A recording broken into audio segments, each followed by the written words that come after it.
Welcome to this week's edition of No Labels Talks. I'm Holly Page, co-founder of No Labels, here with really the heart, soul, and brain of the politics of problem solving, Ryan Clancy. Hey, Holly. Hi, Ryan. Well, we've got a hot topic today. Our conversation that's coming up following our introduction on immigration is certainly what's at the top of mind of most American voters. You know, we spent a lot of time looking at polling information, and I just think it's important for people to understand how unusual it is that this is the top issue for voters going into the election. And if you look historically, that is almost never the case. It's inflation, if we're at war, it's national security. After 9/11, it was terrorism. Immigration is, something people care about. It is usually not the top thing.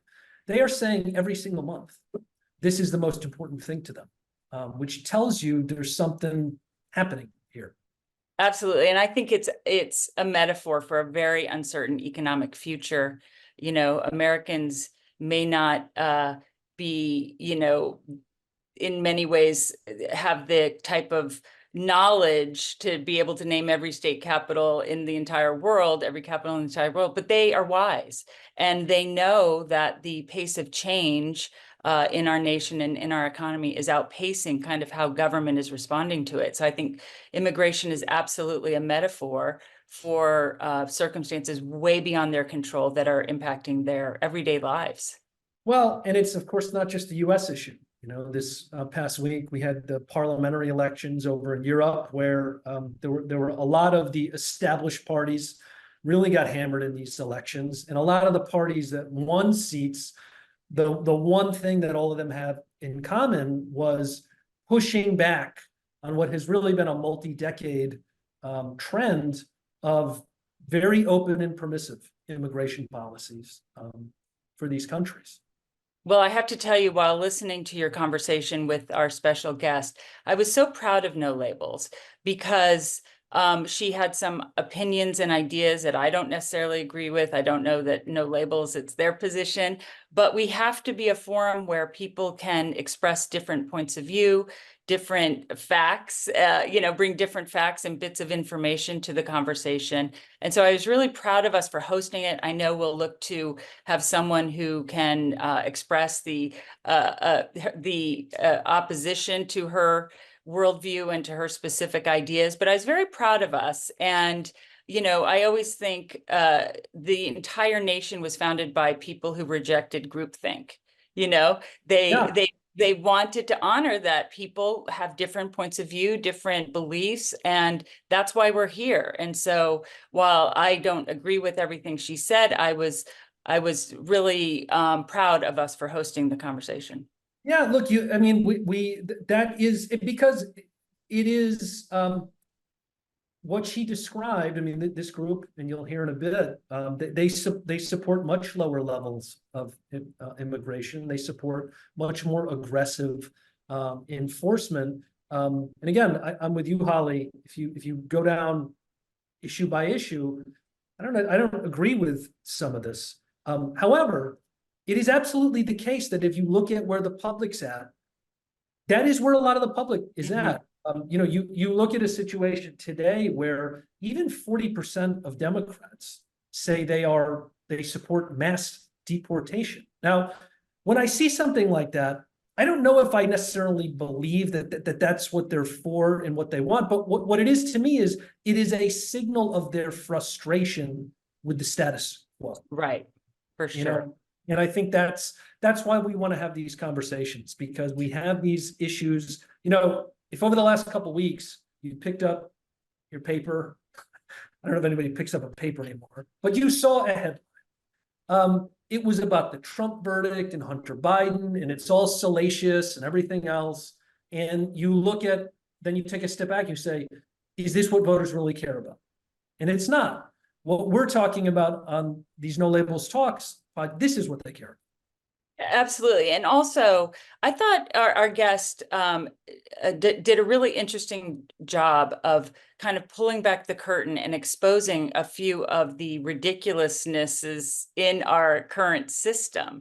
And what occurred to me is One of the reasons why no labels is in existence and why we have to have the common sense majority have a stronger voice in our politics is that politicians are making decisions and judgments about things that impact all of us based on their own political short-term gains and priorities. And really, we have a lot of cleaning up to do. That's going to require people to put those considerations to the side and really do what's best for our collective future. But anyway, Ryan, since you did a masterful job leading the conversation, if you'd introduce our guest, that would be great. Well, thank you, Holly. And look, we talk about here, or I mentioned this, that there's a lot of inertia, immigration inertia, that explains how and why we are admitting people or not admitting people. And we get into that with it's Jessica Vaughan from the Center for Immigration Studies. She provides her perspective on the nature of the problem, what we can do about it, and she provides some provocative questions at the end for what we think, what she thinks should be asked of Trump and Biden to debate later this month. So everybody enjoy this week's edition of No Labels Talks. Hey, everybody, thank you for joining us for another edition of No Labels Talks. This is Ryan Clancy, Chief Strategist for No Labels. And with us is Jessica Vaughan, the Director of Policy Studies for the Center for Immigration Studies. Jessica, thanks so much for joining us. Thank you. I'm glad to be with you. So Jessica has been in this space for a long time. She has been with the Center for Immigration Studies for over 30 years now. She's testified before Congress dozens of times. Before that, she was actually a Foreign Service officer with the State Department. But Jessica, your organization describes itself as committed to being low immigration but pro-immigrant. Talk about what that means and how that manifests into the kinds of policies you think we should be implementing in America. Sure. Well, the first half of it, low immigration, is supported by our research, which finds that immigration at the levels that our country has been experiencing in recent decades, and particularly in the last few years, is causing problems for Americans in terms of job opportunities, wage depression, fiscal costs, and even sometimes national security or public safety costs. So we think it would be a better for our entire country to reduce the level of immigration, but also that is actually a pro-immigrant strategy as well, because it allows us to devote more resources and attention to making sure that the immigrants we do admit are able to assimilate into our society, become self-sufficient, become Americans. And this should happen at a rate that is not going to overwhelm communities or cause immigrants to be sidelined or ignored in our society, that our whole country needs to work on the task of welcoming immigrants at the appropriate number. So Jessica, let's talk about just the scale. Let's try to give people a sense of what's happening and how it's changed over time. You know, when we talk about immigration, I think sometimes we talk interchangeably about unauthorized immigration and then legal immigration. Two very different things. But how has that changed over time? So for example, let me just, in a given year, how many people does the United States typically admit legally? Well, it's about 1 million people every year who come in with green cards or permanent residency. Some are already living here and adjust their status to permanent, and others come in from abroad. And in addition, there are between 500,000 and 1 million people who come on long-term visas, usually to work or sometimes to attend school. So that has been very steady since about 1990, which is the last time the legal immigration system was reformed. So that's pretty static. But of course, it's the unauthorized figure or there's been a significant change? And maybe give us a sense of how that's been changing over time, particularly over the last couple of years. Sure, but I would add that actually, if you look at a graph of legal immigration or total immigration levels since the mid 1800s, what you see is that there are periods of high legal immigration and low legal immigration, and that it has fluctuated over time. But since the 1990s, it has not gone down. It has only gone up, except for a couple of brief anomalous years. Now, illegal immigration has been growing recently. We've to the point where now we have more illegal immigration than legal immigration. And this has caused our country to reach a point that we've never been at before, where the number of immigrants is more than 15% of our total population. And that is just something that we've never had to deal with before. And also, I think what does make it different is that there are now about twice as many people settling in the country who arrived illegally as the number who were admitted legally. So the balance is a bit off. And the numbers certainly have gone up in very recent years, the last 3 years. Hey, can you help us, Jessica, get a sense of, because when we talk about people who are unauthorized people who are coming here, they are coming a lot of different ways. So you have people who come across the border and they might just come across undetected, and they never have any interaction with border authorities. We, of course, have this really significant increase in people claiming asylum at the border, and you described this in your recent testimony, where there this catch and release phenomenon. There are also a whole array of now parole programs that are up and running that actually allow immigrants on an app to come into the United States. Can you help people understand the different pathways through which people are technically coming in the country in an authorized basis? Because I think what probably confuses people is when they think illegal immigration, they think people just coming across the border undetected, but that's not the only way that illegal immigration happens.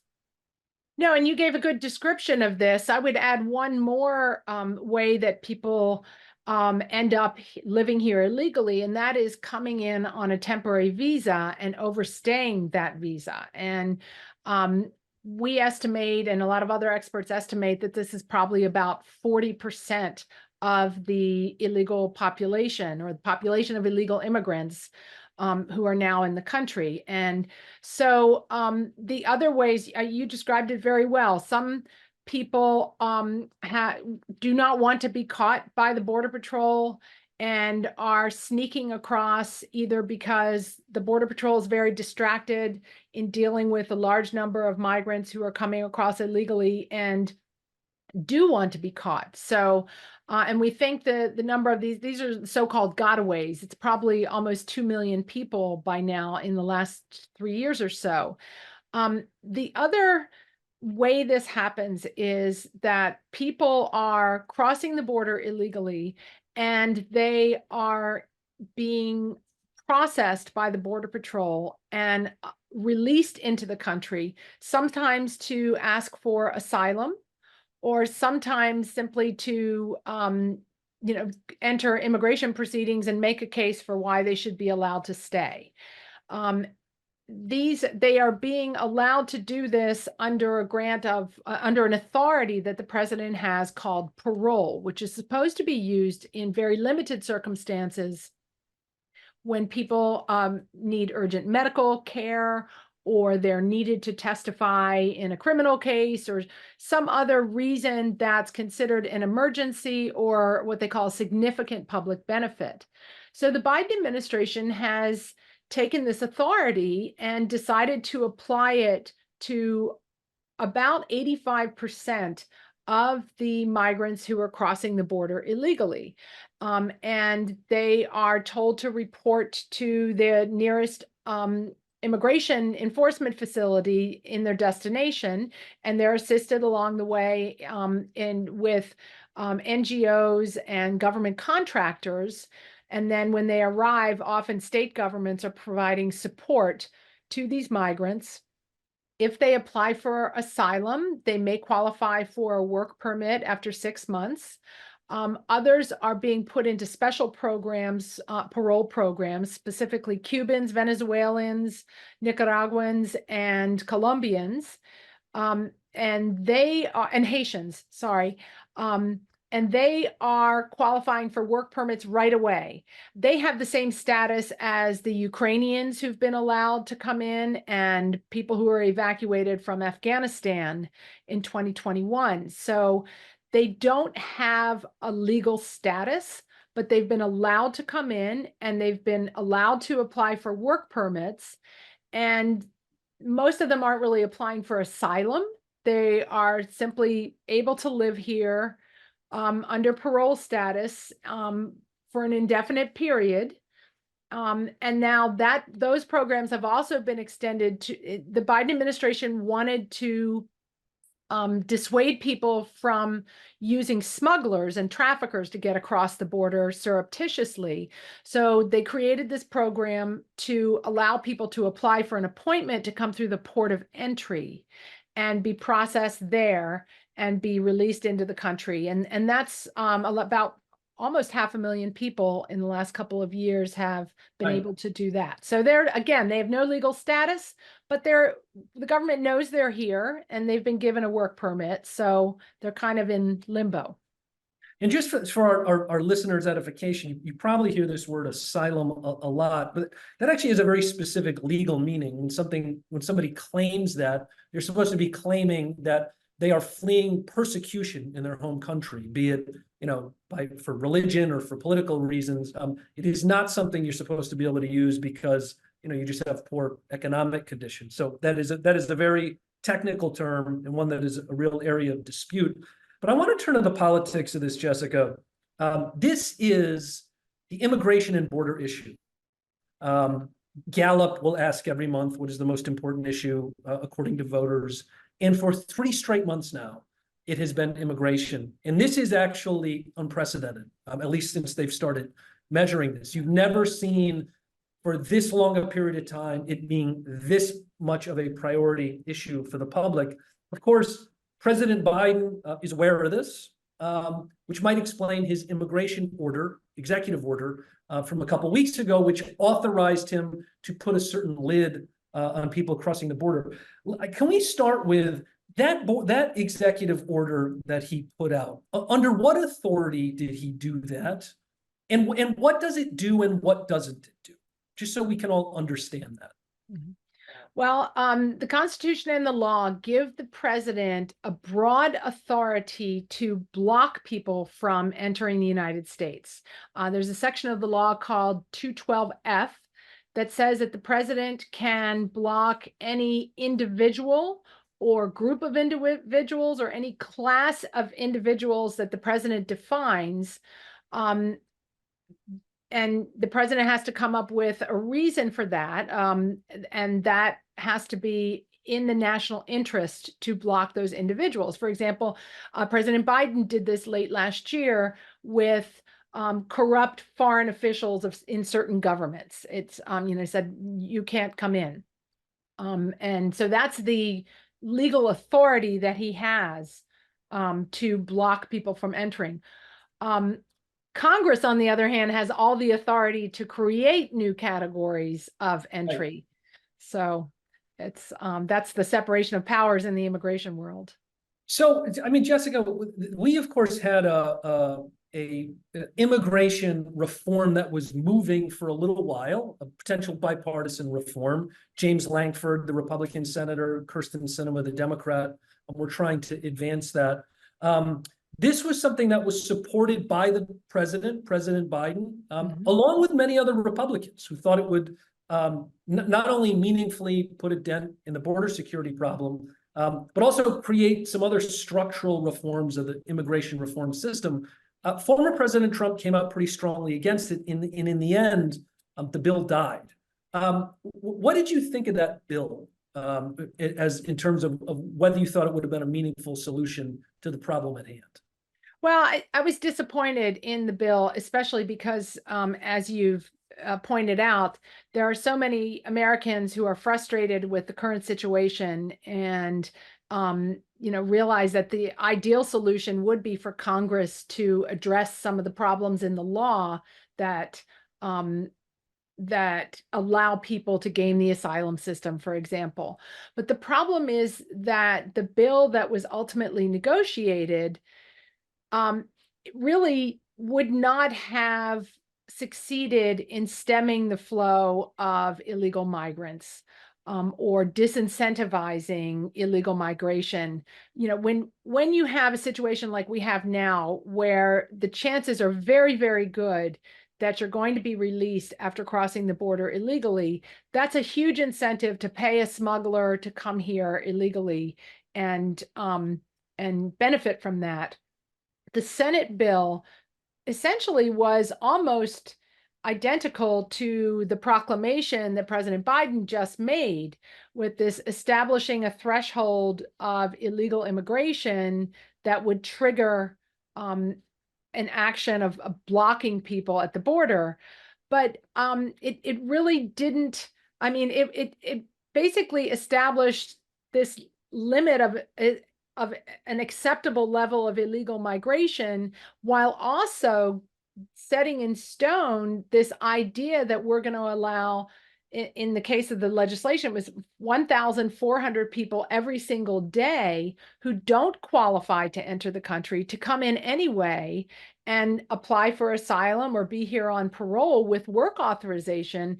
And it mandated that anyone being processed by the Border Patrol after illegal entry would be released, rather than following the current rules, which say that if you cross illegally, you're supposed to be detained until we can sort out whether you have a good asylum case or any way to stay, or until you can be removed to your home country.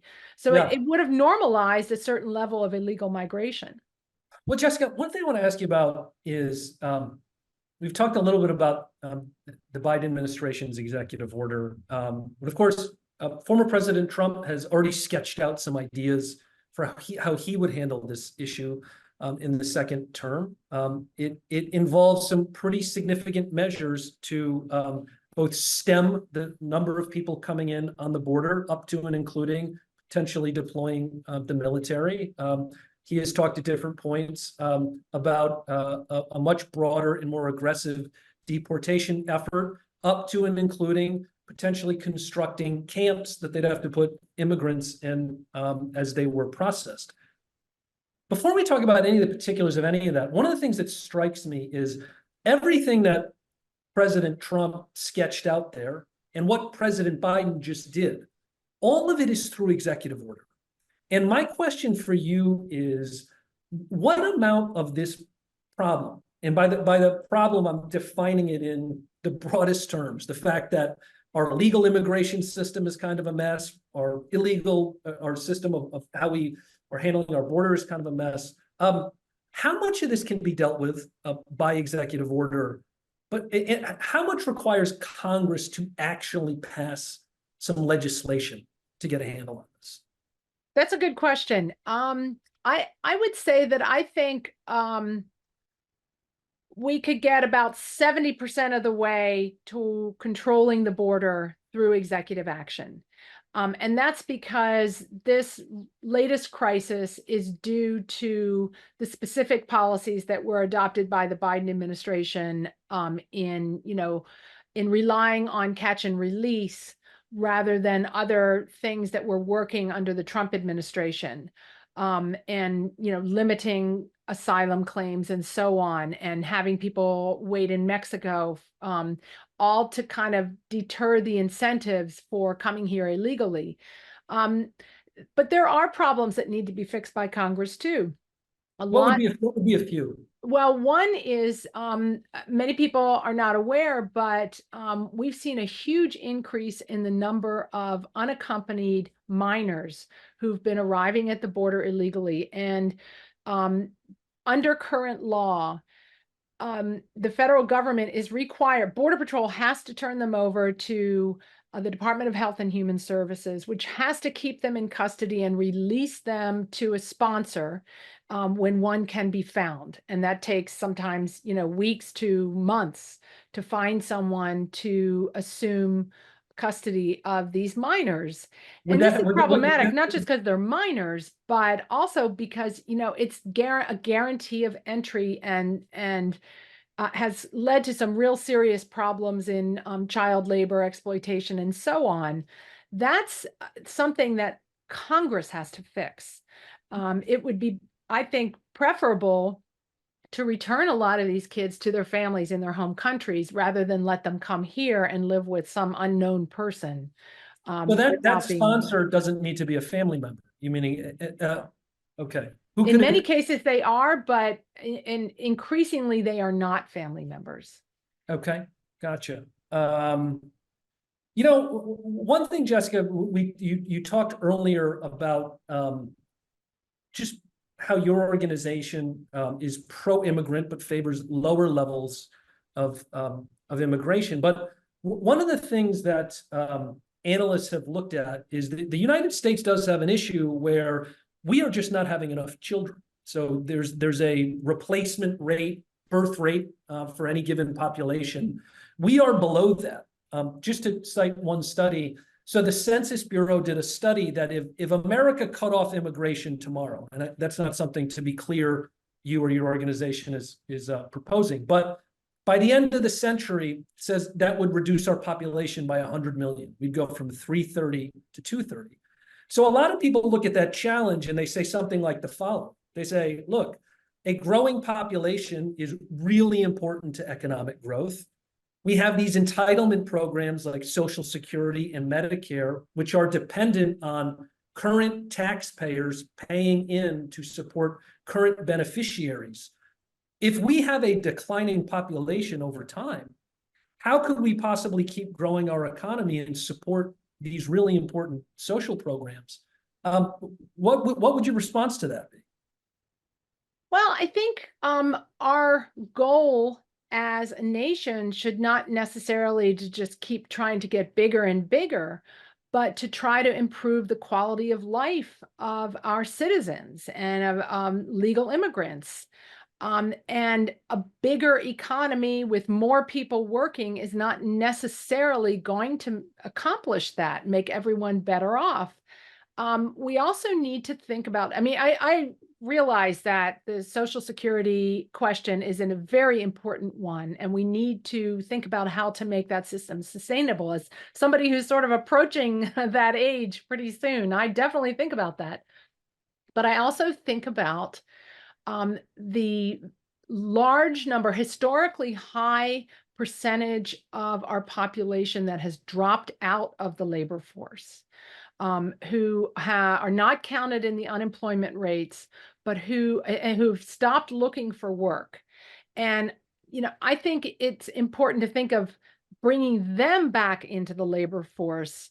And one benefit of that would be not only would they be self-sufficient and, able to support their families and themselves and so on, be a part of society, it would also increase the number of workers paying into our Social Security system. So I think it's a shame that those workers are often overlooked in the immigration debate and in this debate over our population levels. I see. I want to turn a little bit to security, because you've written a lot about this. You've testified about this in front of the various House committees. If you look at the people who are crossing the border unauthorized, of course, the vast majority of them, a lot of them are women, children, people looking for work, but some of them are not that. And there's been a lot of reporting. In fact, the FBI director was talking about this recently, that there's some real concern that we could have people who are terrorists, drug cartel members coming in through the southern border. What evidence do we have that people who represent real security risks are in fact getting in across our border? Well, I think the most recent evidence is these individuals from Tajikistan who were arrested just this week, who had been processed by the Border Patrol after they crossed illegally, and then were allowed to go on their way in the United States. And then only later was it determined that they had apparently or suspected of having ties to ISIS. And yet they had already been released. And this is the fundamental problem with a catch and release program. Or, we do have much better vetting practices since 9/11, and relationships with a lot of countries where we can do meaningful vetting, but it's not possible with every country. So when your default policy is to let people go, and assume that, because most people are not a problem, not a security threat, you're not going to hold any of them. That's a problem. That's guaranteeing that some people are going to get through. And this case this week was not the only one. There have been hundreds of people who turn up as hits on the terrorism watch lists, who've been caught and released, and come over the border and are living in, many of them are caught, a lot of them are not caught. And sometimes it's because the Border Patrol right now is so overwhelmed with the number of people that they have to process.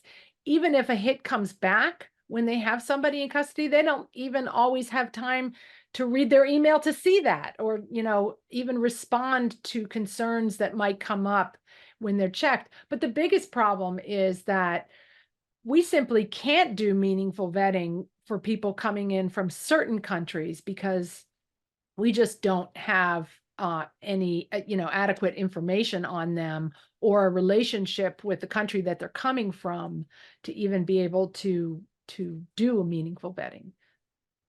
If you were next January and you were the chief immigration advisor to our president, whomever it is, and they came to you with a charge, which is they said, look, I want to get our southern border under control, and I want you to tell me, number one, the most consequential executive actions I can take, but I also want you to tell me the most important things I should be pushing for in Congress, for legislation to get over the finish line. You mentioned one of the elements of that about tightening up how we deal with unaccompanied minors. But what does that look like as we get into early next year? And I want to add an extra challenge to this, which would be this. When you think about the legislation, look, we could have divided government. Even if we don't have divided government, there's going to be pretty tight margin. And so if you could think about, proposals that would make a difference, but also maybe could engender some bipartisan support, because that is probably what it's going to take to get something over the finish line, especially if we retain the filibuster and you still need to get 60 votes in the Senate. So what are the most consequential executive actions that you think would tighten up the border? What do you think would be the best components of a bipartisan proposal that could also help deal with this problem? Mm-hmm. Well, I think this is still a crisis we have at the border. So I think I would advise the president to, at least for a very short term, invoke the 212F authority and simply turn back anybody who is crossing illegally. And then from once you get, the possibility of regaining control, then start, enforcing the law the way it was written, which says that anybody who crosses illegally is going to be detained until their case is completed or expected to remain in Mexico. And obviously that's going to require some diplomatic work as well, not only with Mexico, but also with the sending countries. I'd work with all of the countries between here and Panama on shutting down some of the smuggling routes that the cartels and human smugglers are using to prevent people from even getting near the border until we get control. I'd also I'd also ramp up interior enforcement, especially at the workplace, to empower ICE to start going to work sites that have employed large numbers of illegal workers, often in exploitative conditions, and start making it clear to employers that they need to be hiring only authorized workers. And then I would shut down some of these improper parole programs that are waving people in through the ports of entry who don't have a path to any legal status. I don't think that's fair to them. I don't think it's fair to our country, and we've got to get control of illegal immigration before we can deal with legal immigration, which a lot of people think is important to address. Gotcha. You know, I had asked about the congressional action, and this actually feeds into a question. One of our listeners did ask, Eric Kleinschmidt from Illinois, and he talked about how twice in the last 15 years, the Senate did pass comprehensive bipartisan legislation. By comprehensive, we mean it addressed elements of border security, but it also had pretty expansive reforms to our legal immigration system. Whenever a comprehensive immigration reform effort comes back around, people always look to those two bills as a starting point. Do you think that would be the starting point, though, one of those two bills for an immigration reform next year? Or do you think this is something we need to deal with more piecemeal? I mean, I guess that would be my key question. Like, is comprehensive immigration reform the promise that we're going to fix everything at once like they did in 1965, for example? Is that dead as an option? Do you have to do it by pieces? I think it should be dead because it hasn't worked in the last several attempts at doing it. And the reason is because these massive comprehensive immigration reform bills, as they're called, in every case, they include a huge amnesty for people who are living in the country illegally, usually a huge share of them first, and then promises of immigration enforcement that are never realized. And the last couple of bills have also included major increases in both legal immigration and temporary work programs, which I think cause problems in our labor market. So, you know, I think that we do have to sequence this properly, and that will is something that Americans want to see as well. That first we have to get control of the border. And when we do have a functioning system where we're controlling illegal immigration, then we can turn to what to do about people who've been living here for decades illegally, or people who arrived as kids, like the Dreamers. And what should is our current legal immigration system meeting our economic needs? Is it I believe it's too weighted toward family relationships and not weighted enough to skills that people can bring. So but none of that can happen until people have the confidence that the immigration laws we have are actually being enforced and that we're controlling illegal immigration. Yeah, it's interesting what you say there. I think people maybe don't know and would be frustrated if they did, just the extent to which our immigration system is based on inertia. The decisions about who comes in, when they come in, why they come in. You might imagine that there's some strategic vision for, hey, we're going to meet all these needs based on what we need as a country. It is something very far from that. And it's really as a consequence of, because we haven't reformed anything in a long time. Right. I think there was a strategic vision for the law, but our country has changed as well. And the nature of total immigration has changed as well, particularly, as I said, very recently, with so much of it, so many people coming illegally. Right. I have one final question for you, Jessica, which is this. We are now about 2 weeks out from our first presidential debate, be on CNN, assuming they actually agree to do it. That's never a sure thing. But look, no doubt immigration and the border is going to be on the agenda. They're going to get asked about it. If you were working for CNN, if you were moderating that debate, I'm curious if you could ask a question, be it one question you could ask to both of them, or targeted questions you could ask of each of Trump and Biden. What would that be? Well, I would have separate questions for each one. For President Biden, I would ask him a pretty tough one. I would say, your border policies have set off some really serious problems in human costs and fiscal costs, rises in human trafficking, child labor trafficking, burdens on communities for shelter and schooling, and have cost billions and billions of dollars to taxpayers.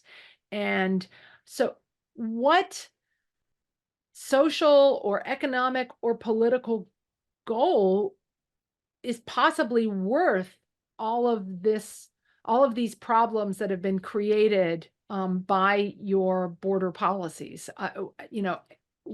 How could this possibly, what makes it worth it for you to keep continuing these policies? For Trump, what I would ask him is, what is your plan as a former businessman, as somebody who has a lot of contacts in the business community? What's your plan to get American employers to start trying to lure these Americans who have dropped out of the labor market back to work, and also to nudge certain sectors of our economy to modernize rather than continue to rely on obsolete, cheap labor business models? What are you going to do to help make that happen, so that we can transition to your plan for removing huge numbers of immigrants? There are jobs that are going to need to be filled, and you're going to have to, kind of kick some of these employers into changing their ways and drop their addiction to cheap labor coming across the border. Because Jessica, I mean, that latter point, that's an important one, because look, whatever you think of, immigration or immigration levels, you point out something really important. There are a lot of immigrants filling jobs in our economy right now, and if they are taken out of those jobs with no plan for what comes next, that could create a whole nother set of problems that are different in kind, but are just as serious with what we have now.